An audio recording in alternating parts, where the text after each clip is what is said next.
ప్రవేశ పరీక్ష నీట్ నిర్వహణపై క్లారిటీ రానుంది.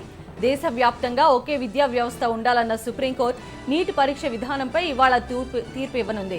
తెలుగు రాష్ట్రాల్లో నిర్వహించే ప్రత్యేక పరీక్షకు అనుమతి ఉందా లేదా అన్న ఉత్కంఠకు సైతం తెరపడనుంది.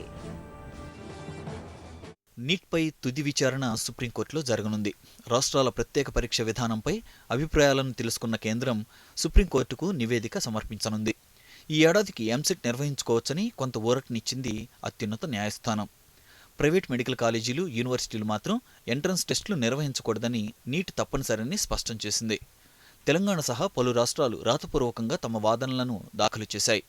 నీట్కు సంబంధించి కొన్ని రాష్ట్రాల వాదనలను కోర్టు ముందుంచనుంది కేంద్రం.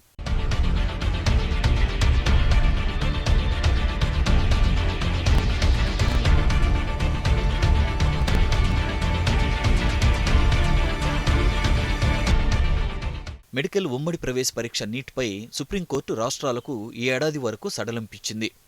ఏపీ, తెలంగాణ సహా పలు రాష్ట్రాలు, ప్రైవేటు వైద్య కళాశాలలు నీట్పై వాదనలు వినిపించాయి.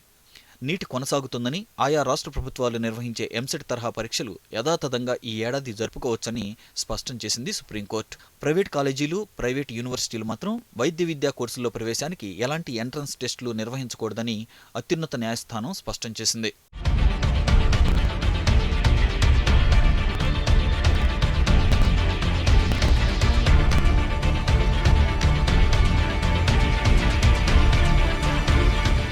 ఎంసీఐ ప్రతిపాదనలను పరిగణలోకి తీసుకున్న కోర్టు నీట్పై ఎలాంటి తీర్పిస్తుందన్న ఉత్కంఠ తెలుగు రాష్ట్రాలతో పాటు ఇతర రాష్ట్రాల్లోనూ నెలకొంది.